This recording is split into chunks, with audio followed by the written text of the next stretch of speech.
어느 청년 사업가가 자기 재산, 진입적인 재산을 다 동원해가지고 생산업을 시작을 했습니다.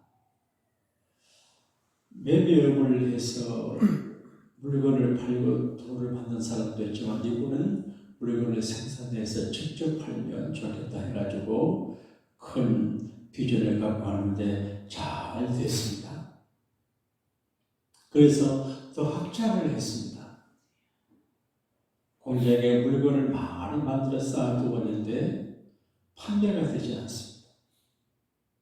인건비 내야 되지요. 경선비 있지요. 큰 일이 났습니다. 그렇지 않은데 길이 없습니다. 그래서 그분의 감정을 들어보게 되면 간절히 기도했대요. 간절히 기도하는데 한성해 보이는데 153. 이게 무슨 뜻일까? 그래서 자기 교회 목사님 찾아가서 목사님, 제가 이런 사정인데 기도하니 일로 3이라는 글자가 보이는데 이게 무슨 뜻일까요? 여기 해답이 있는 것 같습니다. 그리고 이제 말씀을 상담하는데 그 목사님이 오늘 요한복음 21장 이야기를 합니다. 예수님의 제자들이 부활의 주님을 만났지만 주님이 같이 안 계시고 사라져요. 굉장한 사건이지만 허황했을 것 같아요. 며칠 전에 예루살렘 입성할 때 종료 주일 같은 큰 행사도 하고 굉장한 일을 경험했지만 부활하셨지만 나타나고 가셨고 그래서 망박하고 허하고 그랬을 것 같아요. 큰 행사하고 난 다음에 허하잖아요. 근데 이제 그 제자들이 각자 의견이 달랐나 봐요. 가룟 유다하고 11제자인데 4명은 자기 길로 가고 7명의 제자들만 예루살렘에서 갈릴리로 내려갔어요. 그리고 할 일이 없어요. 할 수 있는 건 고기 잡는 것 뿐이에요. 그래서 고기 잡으러 갔어요. 당장 밥을 먹어야죠. 생활비를 써야 되지요. 그 상황을 상상하면 심각한 상황이에요. 예수님 부활하셨지만 가난해요. 부활의 주님 만났지만 살 길이 없어요. 호구리책으로 고기를 잡으러 갔어요. 마음이 복잡했을 것 같아요. 그래서 밤새도록 그물질을 했는데 고기가 안 잡혀요. 갈릴리 바다 전문가예요. 원래 고기를 잘 잡는 사람이에요. 근데 고기가 잡히질 않아요. 이게 우리의 현실이거든요. 은혜를 받았고 성령 충만하고 믿음을 강하게 가졌지만 인감이 없어요. 수입이 없어요. 사업이 잘 안 돼요. 얼마나 당연해.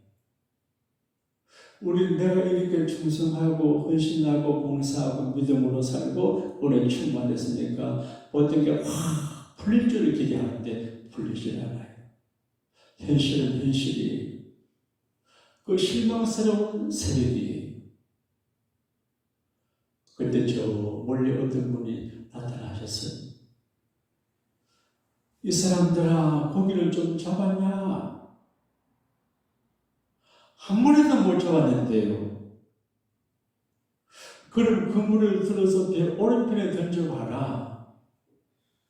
지금까지 자기네 방법으로 해서 고기를 못 잡았어요. 그래서 자기 방법으로 해도 안 되니까 그물의 말을 들었어요. 조그마한 배예요. 여기서 그물을 들어가지고 이쪽에 던졌어요. 근데 그물이 가득 참을 느껴요. 그때 제자들이 예수님이다 알아보게 되거든. 그 다른 제자들은 배에 있는데 베드로는 뛰어내려서 물길을 헤치고 예수님께 나와요. 다른 제자들이 이제 그 물을 끌고 나왔는데 그 큰 고기가 잡혔는데 그 물이 안 찢어졌어요.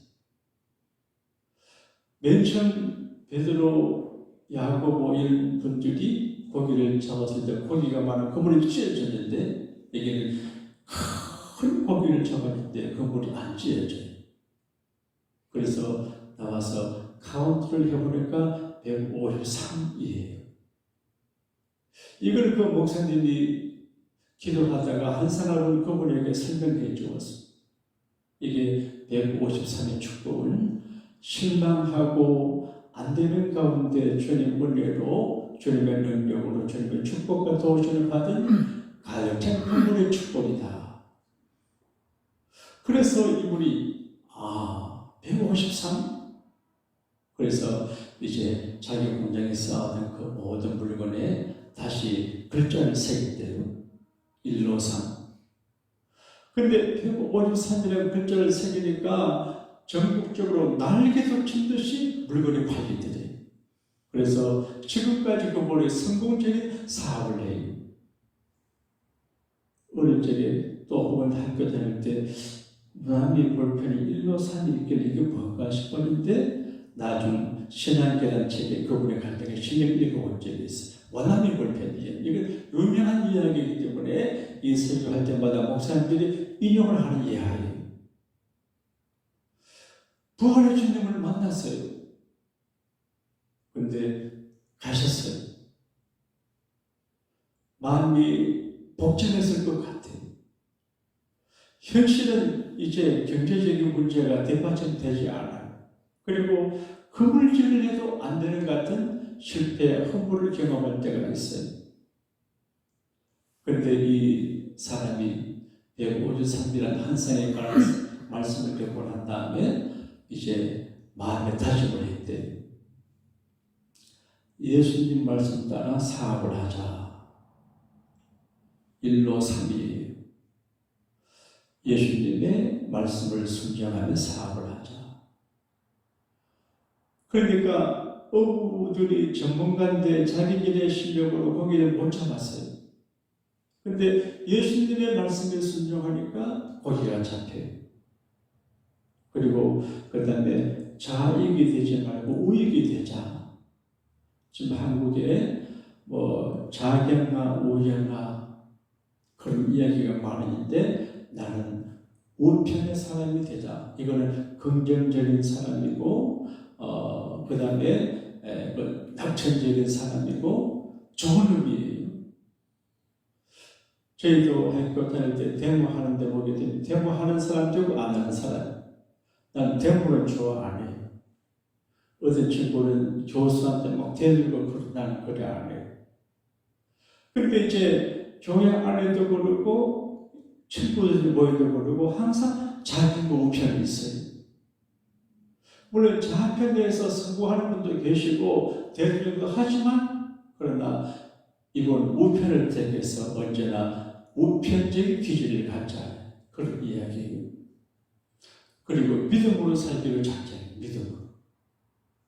부활하신 예수는 우리에게 평안의 복을 주고 성령 충만의 복을 주고 제3의 복을 주고 영생 천국의 복을 주지만 믿음의 복을 주거든요. 그래서 도마에게 말하기를 너는 나를 본고로 믿느냐 보지 못하고 믿는 자가 복이 있다 그렇게 했거든. 153의 축복이 뭐냐? 예수님이 주신 축복이고 믿음의 축복이거든. 요한복음의 기자가 요한복음을 기록하고 난 다음에 이건 말고도 기록할 일이 많았지만 기록하는 목적이 너희들에게 믿음을 주기 위해서다. 지난주 우리가 부활절을 지나고 11주 부활절을 지났는데 지나고 난 다음에 좀 허전하지요. 오늘 새벽에 좀 교인들이 젊게 나오셨네. 근데 이제 그때 허전하고 어렵고 힘들고 그럴 때 빈 그물을 던지는 사람들이 많아요. 그러나 주님 말씀대로 순종하고 잘하면 우리 인생의 그물이 가득 차게 될 줄로 믿습니다.